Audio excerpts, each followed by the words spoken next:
Uy, balita natin. Mag-iimbestiga na daw itong si Pendalo at itong si Pinky sa issue ng flood control. Ito. Pero teka, bakit tagig lang? Dahil ba palagi kayong tinitira nito ni Alan Peter Cayetano kung bakit gustong gusto ninyong imbestigahan itong tagig para siya rin ay maipakulong ninyo. Okay na sana eh. Kaya lang selective yung justice na gusto nyong malaman. Eh kung talagang gusto nyong mag-imbestiga sa flood control, lahatin nyo na, hindi lang tagig. Hindi pa nga kayo natatapos dito sa umpisa ng flood control ni eto nga si Pinky. Wala ngang nakikitang mastermind. I don't think there's an overall mastermind. I don't think there's an overall mastermind. Kasi meron, sir, as we know, merong gustong antumbukin, sir, yung former speaker hanggang kay presidente, yun ang gustong Well, if tumbukin. they have the evidence, no, present nila. Magdala sila magtrabaho rin sila na maghanap sila ng ebidensya kung sinong gusto nilang tumbukin. Eh di wow! Ang kulit no? Nung una, pilit na pinagtatakpan at ayaw na ayaw mag-imbestiga sa flood control. Pero ngayon, dahil tagig na ang pinag-uusapan, aba, gustong-gusto ng buksan ng flood control.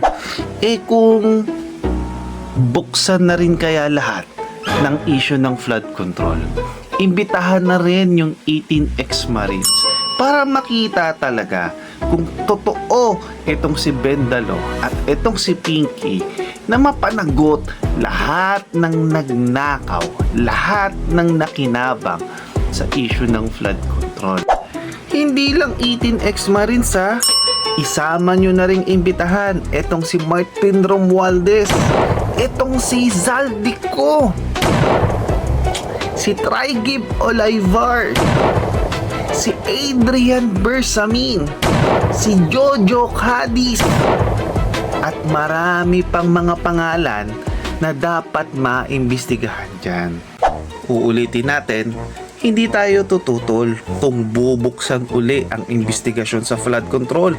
Pero sana naman, wag naman yung selective lang ang justice. Kung sino lang yung kalaban ninyo at tumitira sa inyo, yun lang ang inyong iniimbestigahan. Hindi ba't pinangalanan din ng 18 ex-marines itong si Bendalo na di umano daw ay nabigyan ng maleta? Nandito din pangalan ni Senator Erwin Tulfo na pinapangalan nilang susunod na chairman ng Blue Ribbon Committee kung sila masusunod. Sinong may alam nito? Ako Anong po, details? magandang umaga po. Yes. Ako po yung involved doon kay Senator Erwin Tulfo. Sir, pangalan tapos pakikwento na lang yung circumstance. Ako po, sir, si Bernard Gumban.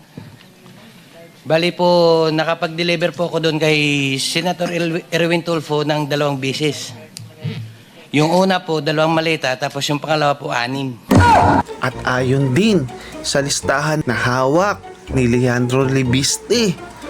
At sinabi to ni Senador Marcoleta na ang mga senatorial candidate ng alyansa nung nakaraang eleksyon kasama itong si Pinky ay naabunan din ng maleta.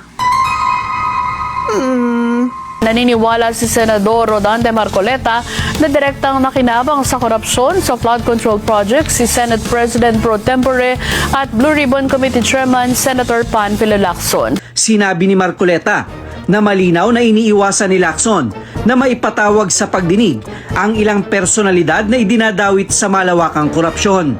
Natatakot din daw si Lacson na imbitahan si dating Undersecretary Adrian Bersamin kahit siya pa mismo ang nagkaladkad sa pangalan nito sa kasagsagan ng debate sa 2026 budget.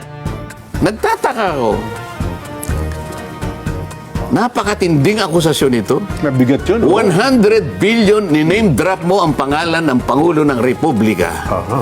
At nakakuha kayo Doon sa hinandle lamang niya sa pagkakataon na yon, sapagkat marami pang iba, 8 billion pesos na ultimately daw ay napunta kay Adrian Bersamin. Ngayon, bakit hindi mo ipatawag? Bakit ka ako doon sa report mo, yung pangalan ni Adrian Bersamin, wala. Hinala ni Marcoleta, posibleng nakarating na rin kay Lacson na may resibo at accounting si Bersamin sa pinatunguhan ng 8 bilyong piso. Kasama raw kasi sa mga nakinabang dito ang mga senatorial candidates ng administrasyon noong 2025 elections. Kasama si Ping doon sa 12 senatorial balls ng Alyansa ng Bagong Pilipinas. Ayun, So sa flood control money, Opo. ay nakinabang siya talaga dahil naka-itemize yun. Nagamit.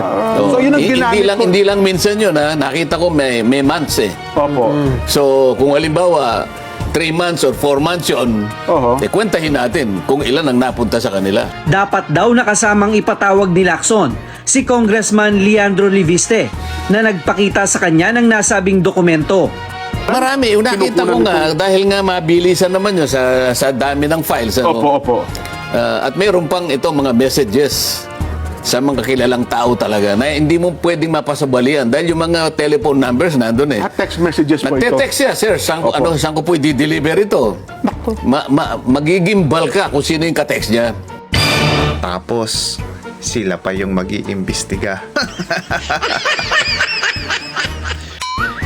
Ganon ba yun?